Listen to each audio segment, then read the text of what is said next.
Hello everyone. In this video, I'll be implementing VAE from scratch. In case you aren't familiar with VAEs or want a review of it before going ahead with implementation, I would suggest to check out my previous video on it, where I cover it in detail. In this one, I'll be only covering the implementation.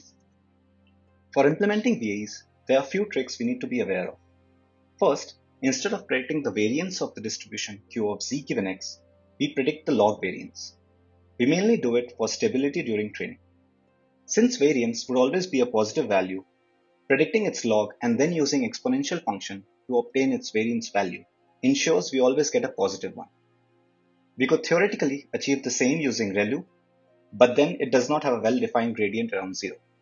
Furthermore, because the variance values will be very small and close to 0, having a log transform allows us to predict values from a much wider range, as 0 to 1 gets mapped to minus infinity to log of 1. Secondly, in VAE, during training, we would need to sample from Q of z given x. But if we were to sample these points directly, this operation introduces a stochastic element, but backprop relies on computing gradients of deterministic operations. Therefore, we need to ensure that we introduce randomness for sampling, but also preserve the differentiability of the operations involved.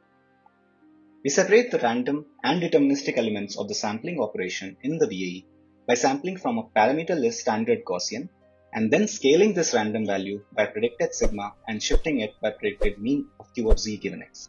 This way, the backpropagation continues to flow through the deterministic nodes of mu and sigma. So let's start with the implementation of the VAE. The entire VAE implementation will be a very simple one, and it will just have FC layers as encoder as well as decoder, and everything should be covered up in this single file. We have also written a MNIST dataset. All it really does is assumes that there is a particular data directory inside which we'll have either the train or the test folder, and within that there'll be a images folder. And inside that, we'll have folders for each of the numbers, which will be 0, 1, 2, 3, and so on and so on. And within each of those folders, there will be PNG files, which will be images belonging to that particular class. And we'll simply be calling this load images method, which will go through the directory, take in all the PNG files through it, and basically keep on stacking the images and labels. And in the get item method, we'll simply fetch the image belonging to that particular index as well as its label, and we'll convert the images from 0 to 255 to -1 to 1, just so that it's centered around 0. I'm pretty sure even if we do it from 0 to 1, it should work perfectly fine. And then we simply return the image tensor as well as the label tensor. Okay, so let's start with implementing the VAE. I'll first be writing out some comments regarding what all portions of the code I'll be writing out, so that I kind of explain the flow of the entire method.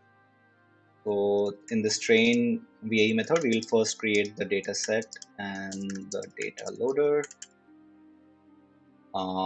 We will then instantiate the model, specify training parameters.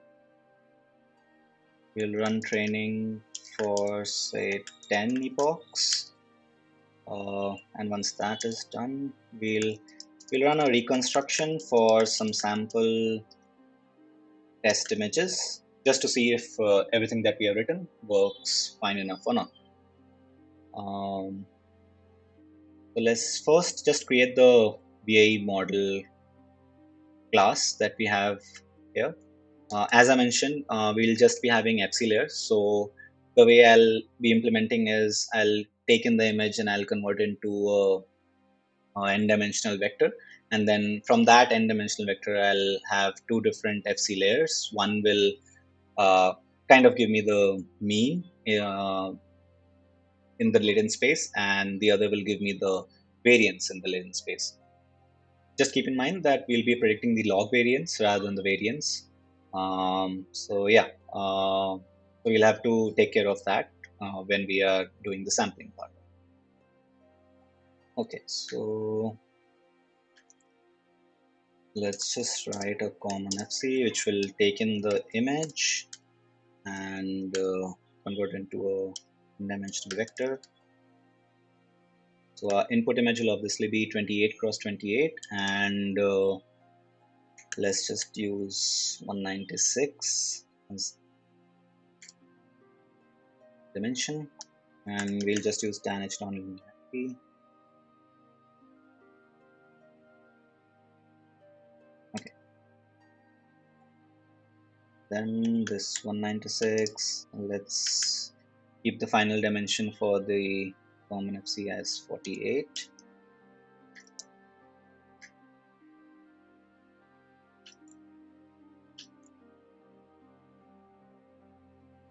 Okay. So now we'll take this 48 dimensional vector and we'll predict a mean from this, which will again just be through FC layers.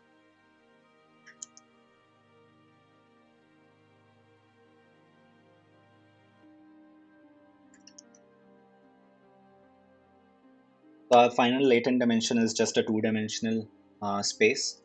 So the last linear layer will just take this 16 dimension and two-dimensional feature vector. Okay.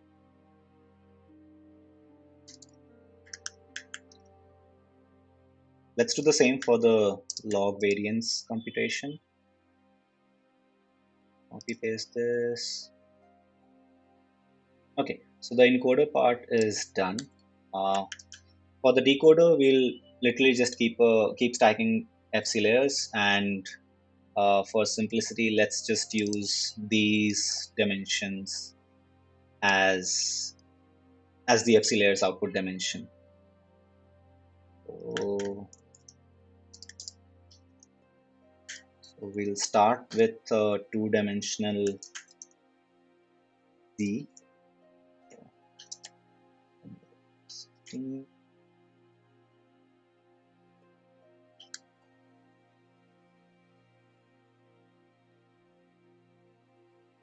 So we will just stack all of this.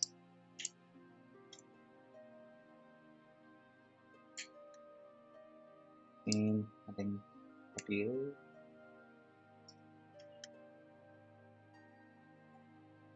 Again, these numbers don't really matter that much. I'm just copying the exact one that I used in the encoder. Okay, so yeah, I believe this should be all for the initialization part. So now we'll write the forward method for it.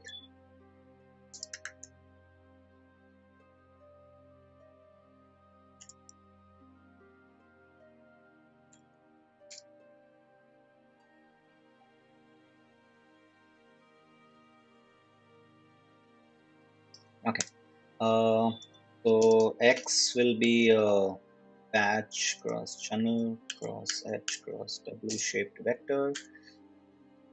So our forward method will first have the encoder part, and then we'll have to write the sampling, and then we'll have to write the decoder part.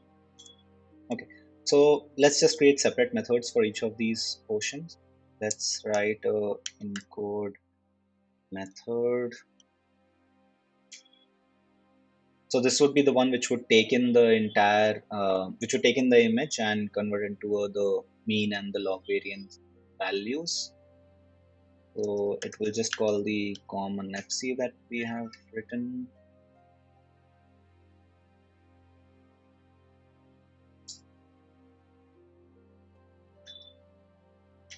Let's just flatten it because it's all FC layers. And then we use the mean FC to get the mean and the log variance FC layer to get the log variance.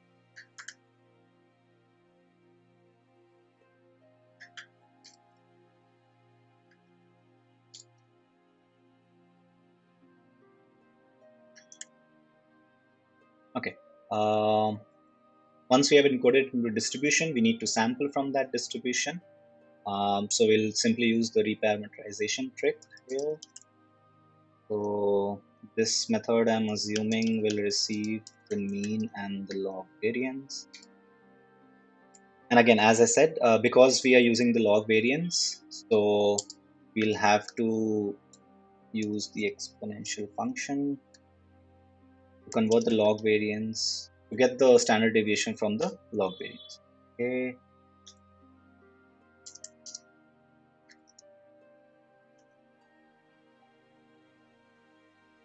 Then we'll simply sample a random variable which has the same shape as the standard deviation. Finally, we'll just scale it with the standard deviation and shift it with the mean that the sample method will return. Okay, so both of these functions will take care of the encoder part. For the decoder, we'll write a decode method. So it will receive the z as input, and we'll simply call the decoder FCs. Because we also want to convert the final 28 cross 28 dimensional vector to a square image. We'll just do some reshaping.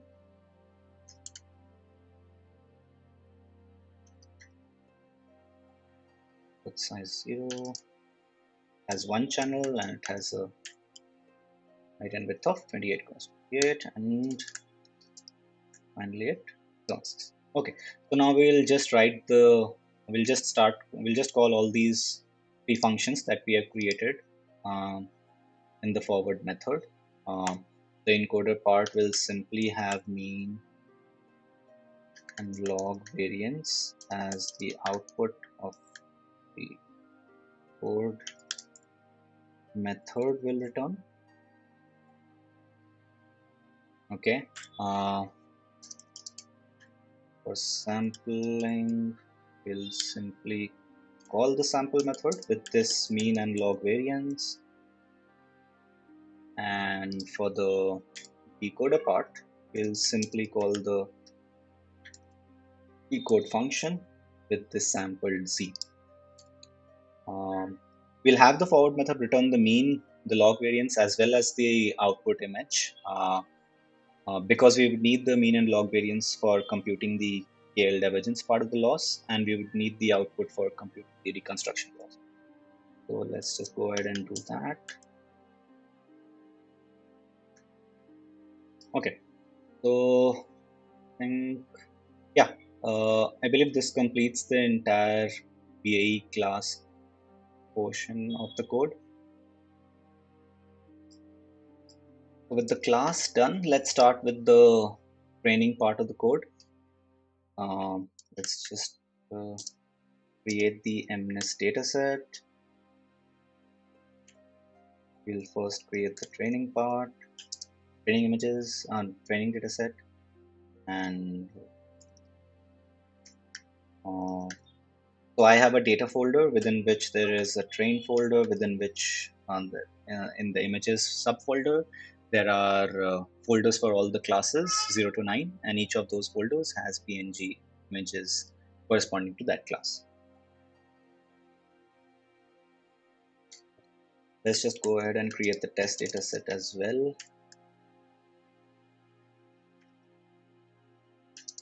This one we'll simply use for running the reconstruction once we have trained the model.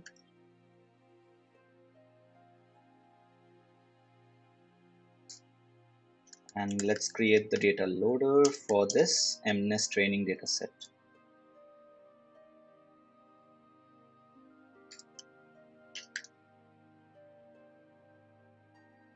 Batch size we can use 64 because small images.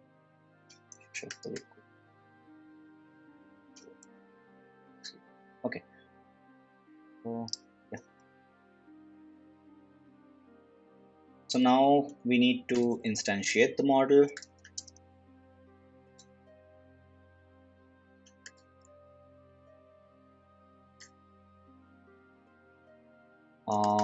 As we decide, we'll train it for 10 epochs. Let's just use Adam as the optimizer, the necessary parameters.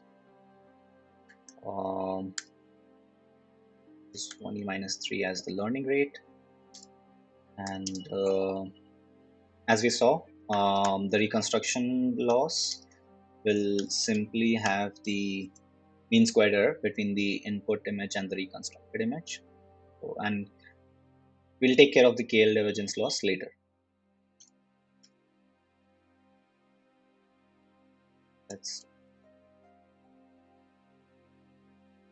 I'm just creating these lists to hold the different losses for each epoch. Okay. So I think we have everything that we need to start writing the training. Okay. So let's run it for the run a loop for the number of epochs.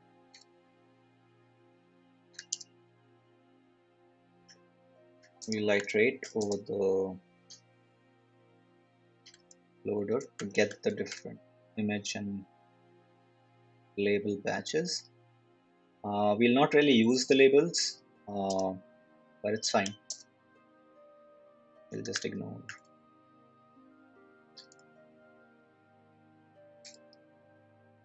Okay.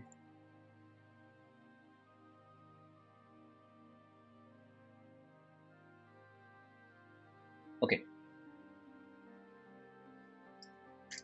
Okay. Our model class, the forward method of our model, returns the mean, the log variance, and the reconstructed image. So let's try that part. Okay, and I'm also going to save just the first image of the batch, just so that we are kind of sure that the training is indeed happening and I have not messed up somewhere with the code. So I'll simply save the input and the output is. Yeah. So one thing to note is because we feed our model images, we kind of normalize it to -1 to 1. So in the output also, it would learn to generate images for that range as well. So in order to save it, we'll just convert from -1 to 1 to 0 to 255. So this would convert from -1 to 1 to 0 to 2. This would convert from 0 to 2 to 0 to 1, and then we simply divide by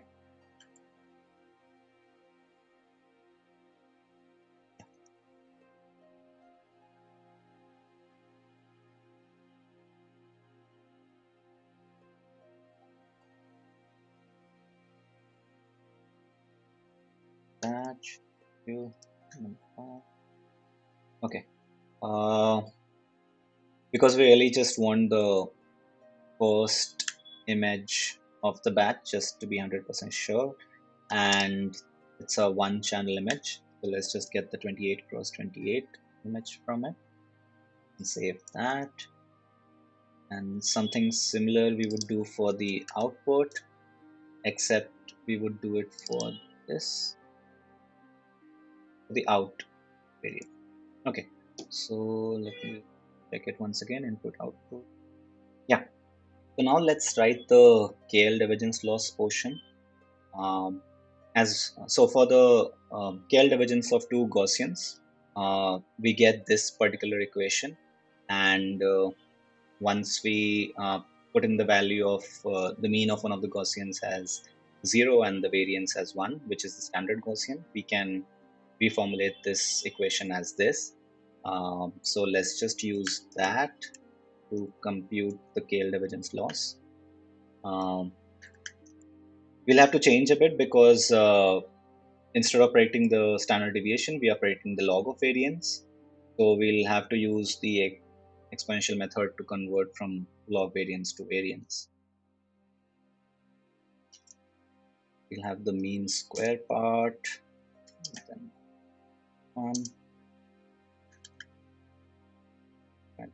variance. Okay, so we'll just do a summation of this for all the different components or all the different components dimension.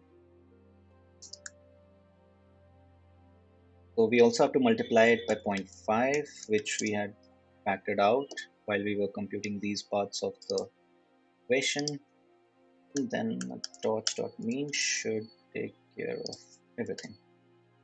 The torch.mean, sum, torch. Yeah, this should be fine. Okay.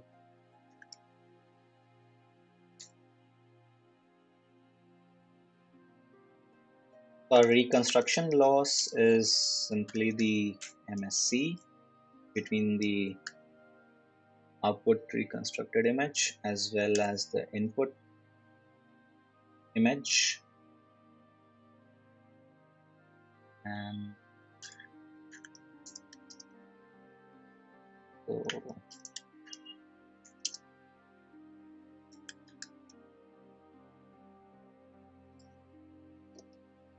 this particular factor is just a way of letting the model know what is the relative importance between the reconstruction loss as well as the KL divergence loss.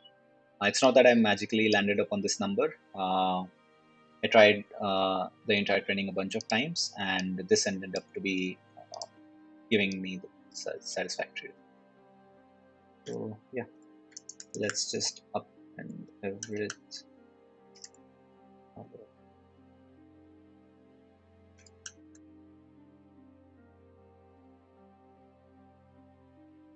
So now we are just appending all the losses for this batch in these variables that we had created, and we'll just print them after every epoch.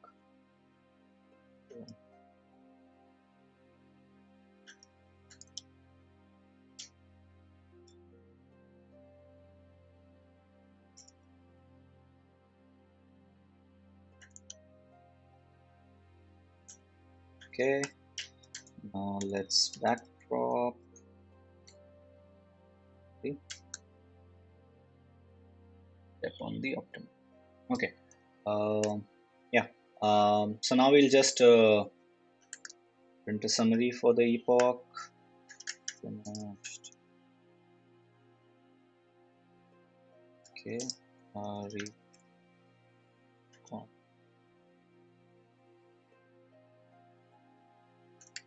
This 4.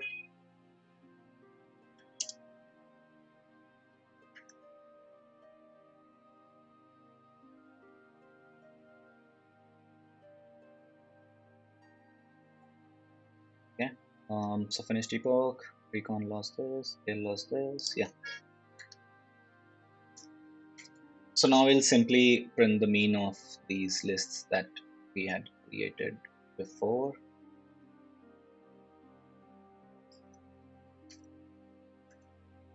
Okay.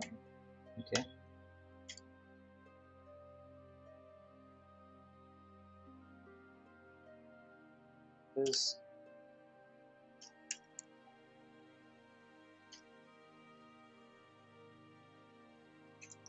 Okay.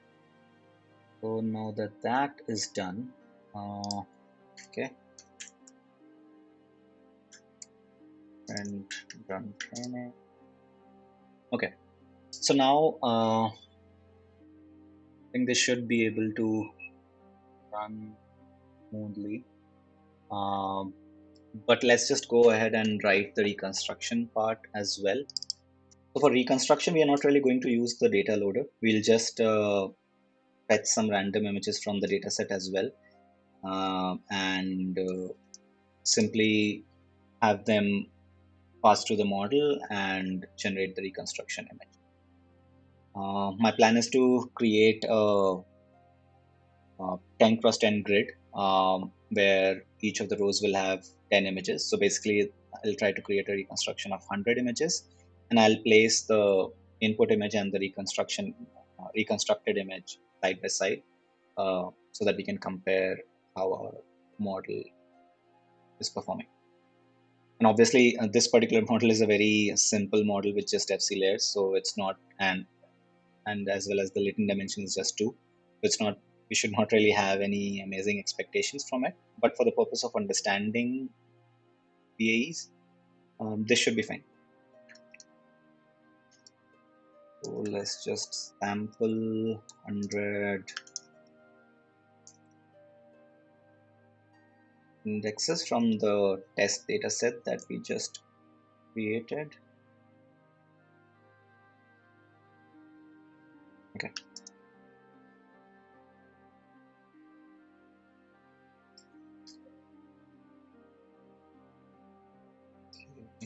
And so we'll also have to create them into a into a shape that the model expects. So we'll just kind of convert them.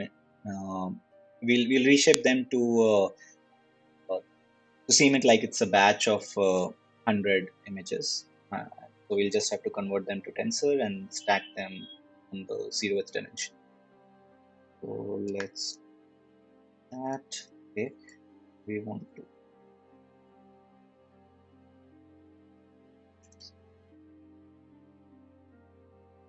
Okay.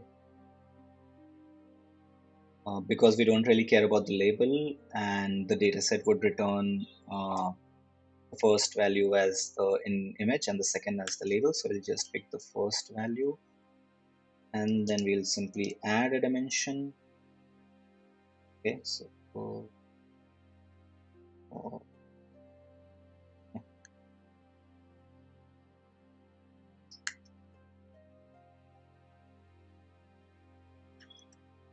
this should images. Okay.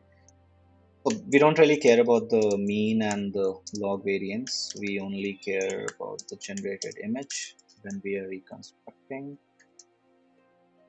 So let's do that. Okay. Again, for the visualization purposes, we'll have to rescale the images back to 0 to 255. So we'll do the exact same thing we did when we were saving the sample images for output. So for the generated image, I'm planning to save them as 1 minus the generated image. What that will ensure is there'll be a clear separation between the input as well and its reconstruction. The input image will be a white colored digit on a black background, and the generated image will be a black colored digit on a white background. So let's just simply do that.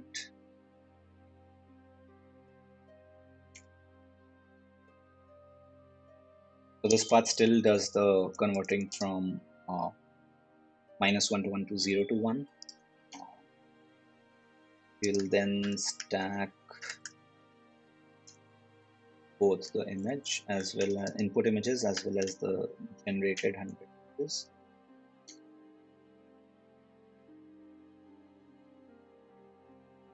So now we will have to convert this. We'll have to reshape it in such a way so that what I plan to do is I plan to have them the input as well as its reconstruction side by side. So I'll have to after stacking them, I'll have to reshape them a bit to ensure I get what I desire. So let me just do that. So species w, and what we instead need, we add in a new dimension, then simply stack the two images. It would be 2 because we stacked the input as well as the generated image. And so all I'm really asking here is simply stack the images in the x-axis. So the final output would be each cell of the grid, which would have a height of 28 pixels and a width of 56 pixels, which would be 2, which is C, into 28. Okay. So let's just use the torch vision provided utils to make the grid. So we have our output, and what we need is 10 rows, and finally transform it into a image. Okay, this should allow me to generate the reconstruction image. Like I won't.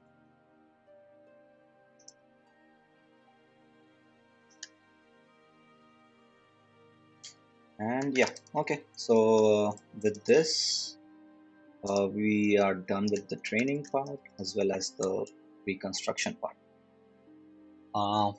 Okay, so all in all, to summarize, we created this BAE model which was just stacking FC layers on top of each other. We had different layers for mean and log variance, and our decoder was also a naive one with just FC layers. The forward method first does the encoding, gets the mean and the log variance. We then sample from this distribution, and then we send out this sampled point to our decoder, which then generates the image. Yeah. So let's just run this and see if there are any errors or not.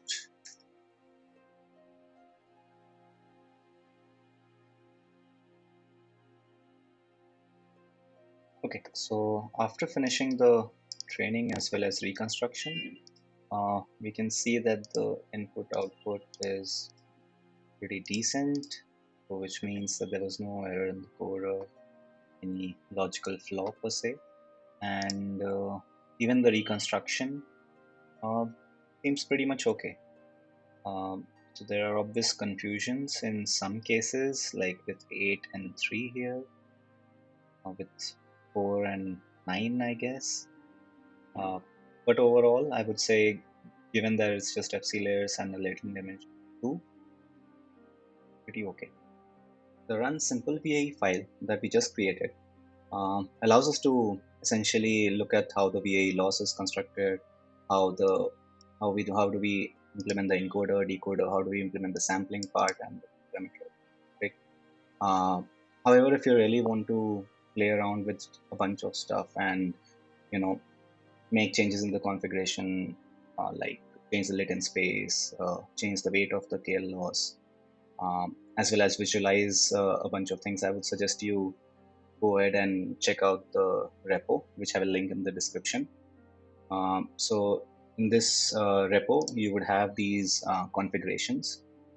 So this VIE underscore KL, for example, so let me just briefly tell you about the structure of this configuration. So this blog essentially provides the VAE class on how to create the model. The VAE encoder that we have is essentially just a bunch of convolution layers followed by FC layers, and the decoder is FC layers followed by transpose convolutions. So this part of the model parameters essentially allows the class to know how the model is supposed to be created. We also have a bunch of other configuration fields, like what is the latent dimension, whether it's conditional or not, and do we encode the label in the FC layers of the decoder? Do we concatenate the channel? Do we use log variance or not? And things like that.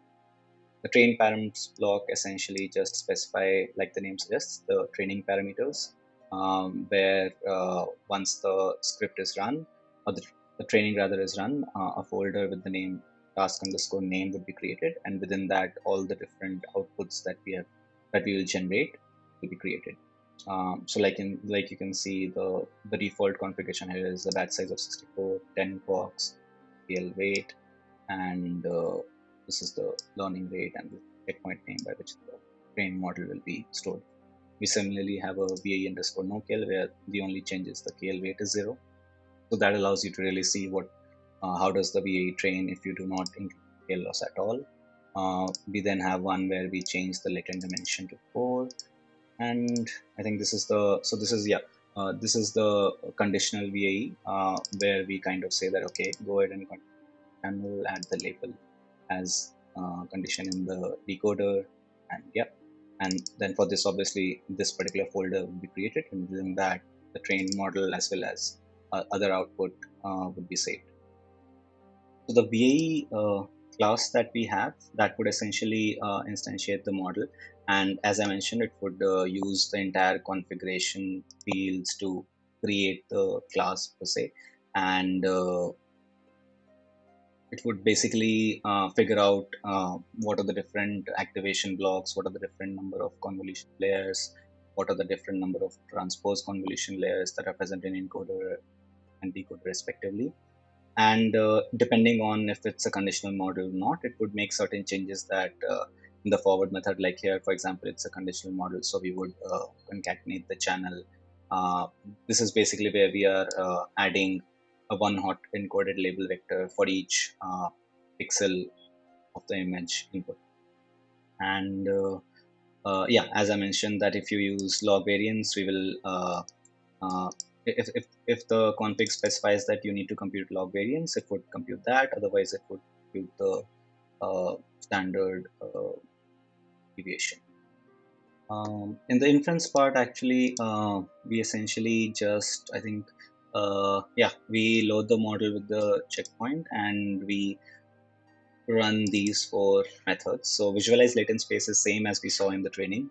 It's just to the train checkpoint where we again load the test data set and go through all the points, find their encodings, visualize them in space, and they're color separated based on their class label. Visualize interpolation is where we kind of take two random images in the dataset, find their mean, and basically interpolate from one of those points to the other, and save all the images that are generated through those interpolated points in a particular directory. And obviously, if it's a non-conditional model, then the interpolation will be numbers, because different points in space could potentially be generating different numbers. Whereas if it's a conditional model, then we also pass in the a random label. So in a conditional model case, the interpolation would be between something like stroke width or something like tilt. So you would see a straight one being converted into a tilted one, but we would pass in the same label, so it would not be that the number would change. Although, come to think of it, you can actually also pass in a different label, and then you could potentially see the interpolation happening across both the things as the label changes, as well as tilt or some other aspect of the digit changes.